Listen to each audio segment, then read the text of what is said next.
बिस्मिल्लाहिर्रहमानिर्रहीम। अस्सलामुअलैकुम। Identifier and type of identifier, ये चैप्टर 9 है। चैप्टर 9 का लेक्चर 1, आइडेंटिफायर। हम अपने प्रोग्राम में कुछ चीज़ें यूज़ करते हैं, जैसा कि वेरिएबल। हम अपने प्रोग्राम में वेरिएबल को यूज़ करते हैं,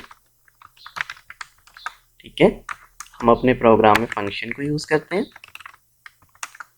हम अपने प्रोग्राम में डाटा टाइप्स को यूज़ करते हैं, लेबल्स को यूज़ करते हैं, और भी कांस्टेंट को यूज़ करते हैं। एक और कांस्टेंट को यूज़ करते हैं। हम अपने प्रोग्राम में ये सारी चीज़ें यूज़ करते हैं, ठीक है। और आइडेंटिफायर क्या होते हैं? सपोज करें वेरिएबल है ना, मैं अपने प्रोग्राम में एक वेरिएबल यूज़ करता हूँ और मैं उस वेरिएबल को नेम देता हूँ एज इज़ इक्वल टू 21। मैंने एक वेरिएबल बनाया, वेरिएबल का नेम क्या था? एज।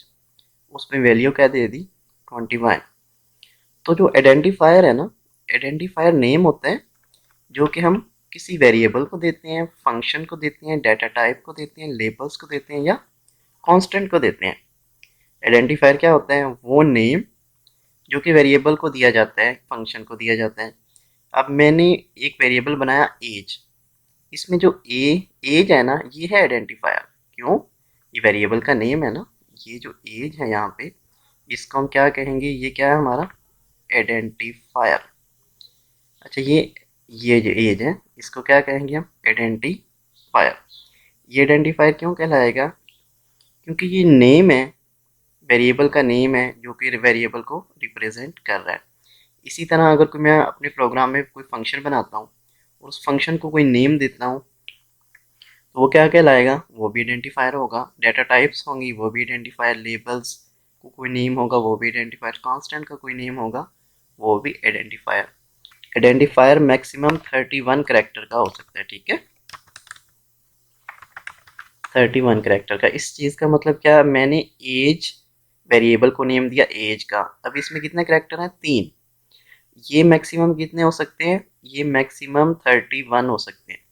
अगर 31 से ये कैरेक्टर बढ़ेंगे तो 31 से जो आगे होंगे वो क्या हो जाएंगे? वो स्किप हो जाएंगे।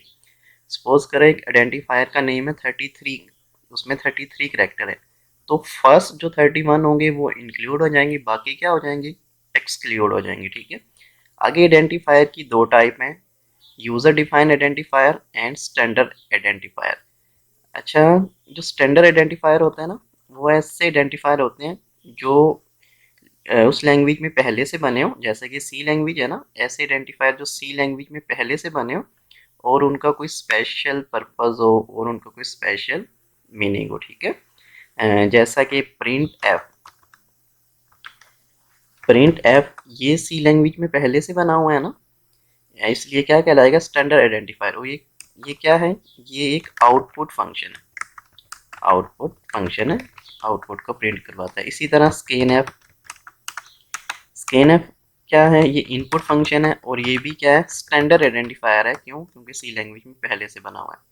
अब user define identifier, user define identifier ऐसे होते हैं जो यूज़र बनाते हैं, ठीक है। जैसा कि एज, एज का हमने वेरिएबल लिया ना एक एज, और उसमें वैल्यू क्या दी थी? 21। तो एज है, ये यूज़र ने बनाया ना, तो प्रोग्रामर ने बनाया, तो ये क्या कहलाएगा? यूज़र डिफाइन आइडेंटिफायर, ठीक है।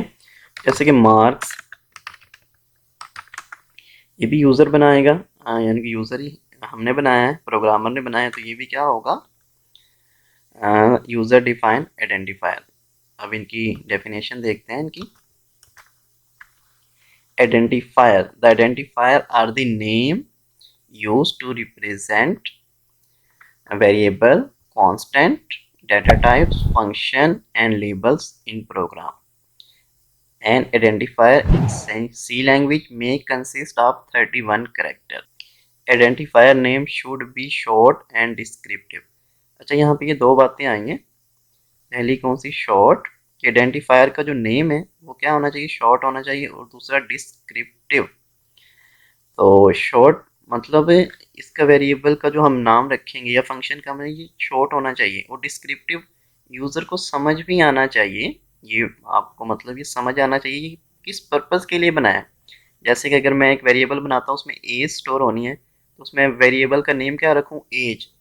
उस मेरी वेरिएबल का नेम मैं एज रखूँ, ना कि एक्स रखूँ, वाई रखूँ। ठीक है, डिस्क्रिप्टिव का मतलब यही होता है कि ऐसा नाम रखा जाए जो समझना आसान हो और वो शॉर्ट भी हो, लेंथ उसकी ज़्यादा बड़ी ना हो। ठीक है, आगे टाइप ऑफ आइडेंटिफायर। आइडेंटिफायर की दो टाइप हैं, स्टैंडर्ड आइडेंटिफायर और user defined identifier. Standard identifier, the identifier has special meaning in C language. जो स्टैंडर्ड आइडेंटिफायर होते हैं उनका स्पेशल मीनिंग होता है सी लैंग्वेज में। C can not use as standard identifier for it original purpose if it is redefined. ठीक है, ये बात यहाँ पे न्यू आई है। इस बात का मतलब यही है कि अगर हमने कोई वेरिएबल बनाना है, प्रोग्रामर ने, तो हम ये नहीं कर सकते कि print f is equal to 20। इसका मतलब है कि जो पहले से जो वर्ड डिफाइन है स्टैंडर्ड आइडेंटिफायर को हम अब वेरिएबल के नेम के तौर पे यूज़ नहीं कर सकते। जैसे कि प्रिंट एफ क्या है, स्टैंडर्ड आइडेंटिफायर है ना, इसको हम अपनी उसमें नहीं, अपनी ज़रूरत के लिए यूज़ नहीं कर सकते, मतलब यूज़र आइडेंटिफायर के तौर पे यूज़ नहीं कर सकते, ऐसा नहीं से यूज़ कर सकते। प्रिंट एफ का फंक्शन जैसे है वैसे ही यूज़ होगा। ठीक है, आगे बढ़ते हैं। Example, printf and scanf are the example of standard identifier. User defined identifier, a type of identifier that is defined by programmer, are called user defined identifier. The user defined identifier are used to store data and program result. Example of user defined identifier are marks, age वगैरह। तो thank you so much, अल्लाह हाफिज़।